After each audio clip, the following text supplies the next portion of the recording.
On behalf of the UN family in Uganda, I'm also pleased to witness this very important announcement of a contribution from the government of Japan to Uganda as part of a long-standing partnership for development and transformation.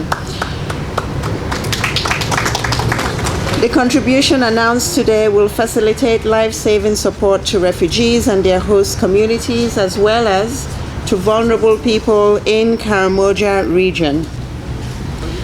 Assistance to refugees will cover protection and GBV services, health and psychosocial support, sexual and reproductive health services, and improving means of self-reliance of refugees and host communities. The funds channeled through UNHCR will be used to enhance livelihoods of farmers from both refugee and host communities. In Karamoja, vulnerable people will be supported with emergency food aid and nutrition assistance, as we heard from His Excellency the Ambassador. Support emergency food and nutrition assistance, livelihood support, and wash services. While these emergency support and services are aimed at managing moderate and acute malnutrition among highly food insecure people in Karamoja and ensuring child protection services, the projects of UNICEF and WFP, and I believe they will speak in more detail, will also aim at mitigating the impacts of climate change. And Honorable Onek has already talked about the importance of that. The UN family in Uganda really appreciates the government and people of Japan for this important contribution to the efforts in support of refugees and the host communities. Very honored to be here today to recognize the significant support of Japan towards the Uganda country refugee response plan, which will contribute to change the lives of many by enabling UNHCR and partners to continue providing quality humanitarian assistance to refugees through prevention and response to gender-based violence, primary health care, and sexual and reproductive health services, and to promote the self-reliance of refugees and host communities in Uganda. I must express also the sincere gratitude of the generous $3 million voluntary contribution of the government of Japan in support of UNHCR activities in this refugee response plan. This expression of solidarity marks the genuine humanitarian commitment of the government of Japan and of its people towards the cause of refugees in Uganda and beyond. We are grateful for the long-standing partnership and renewed support from the government of Japan supporting the Uganda model, or the Uganda refugee model, which has been praised all over the world for the generous reception and protection provided to 1.5 million refugees in Uganda. We look forward to the close collaboration with the government of Uganda and the government of Japan, and as we are preparing towards the Global Refugee Forum, where both countries will attend as co-convener in December 2023. So I would like to express once again the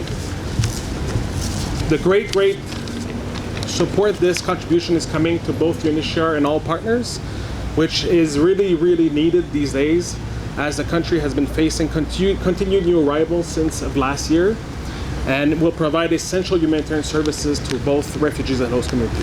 Thank you so much. My name is Kemindi Eli, the Deputy Representative for UN Women.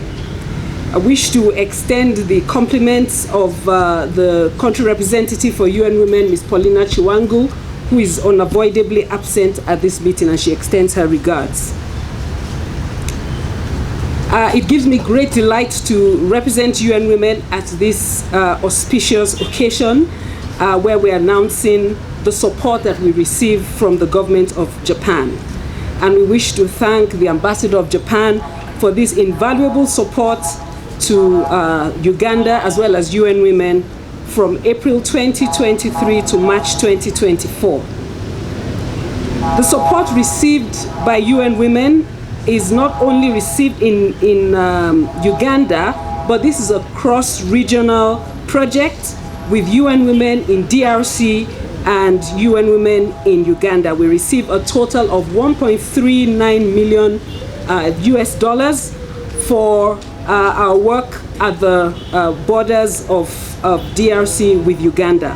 The program aims to empower a total of about 10,000 direct and indirect beneficiaries in the following manner: addressing one, drought and displacement, specifically the asylum seekers in near Kibande, a transit center in Kisoro, new arrivals in Nakivale refugee settlements in Sigoro district, as well as drought-affected women and girls and youth in Moroto. For the first time, we will be working with the government of Japan in Moroto. And the aim is to strengthen the leadership, empowerment, and prevention capability of vulnerable communities. UNICEF is grateful to the government of Japan for funding the nutrition high-impact interventions in Karamoja sub-region. At this critical lean season time of the year, UNICEF has received, as part of this contribution from the government of Japan, $1.2 million to implement life-saving interventions targeting children with severe acute malnutrition, the so-called SAM, through integrated health, nutrition, and child protection activities in the districts of Karamoja, in the 9 districts of Karamoja sub-region. Malnutrition is a recurrent chronic crisis in Karamoja, and especially affects children under 5, pregnant and lactating women. The causes of malnutrition are complex and include poor harvests, inadequate dietary choices, as well as socio-cultural factors. Ladies and gentlemen, the generous grant from the people of Japan will enable pregnant and lactating women and under 5 children living 30 to 50 kilometers away from health facilities to receive health and nutrition screening and care through integrated outreach services. Those children screening positive for malnutrition will receive life-saving antibiotics, vaccination, and ready-to-use therapeutic food, which is also known as RUTF. UNICEF prioritizes primary health care, including reaching every boy, girl, and no matter where they live, through community health workers, referral, and strong services at hospital level. UNICEF also empowers mothers to monitor their own children with measuring tape for early detection and treatment of malnutrition. And this shows that the interventions under malnutrition are not only immediate humanitarian response, they are part of the long-term development response as well. Ladies and gentlemen, the interventions targeting over 375,000 girls, boys, women, and men will also build resilience of the communities and government systems to prevent, prepare, and respond in agile ways to recurrent food insecurity and malnutrition crises as a result of climate change impacts in Karamoja sub-region. Good afternoon. My name is Priya Gujadur. I'm the FAO Deputy Country Representative and standing in behalf of the FAO Country Representative who couldn't be with us today. As we continue to lobby for the right to food to be enshrined in law, as we continue to lobby for certain actions to be taken, for strategic food reserve systems to be put in place, for food banks to be put in place, for the territorial inequities in the supply of food within Uganda to be resolved. We continue to have people in regions like Karamoja that continue to need assistance.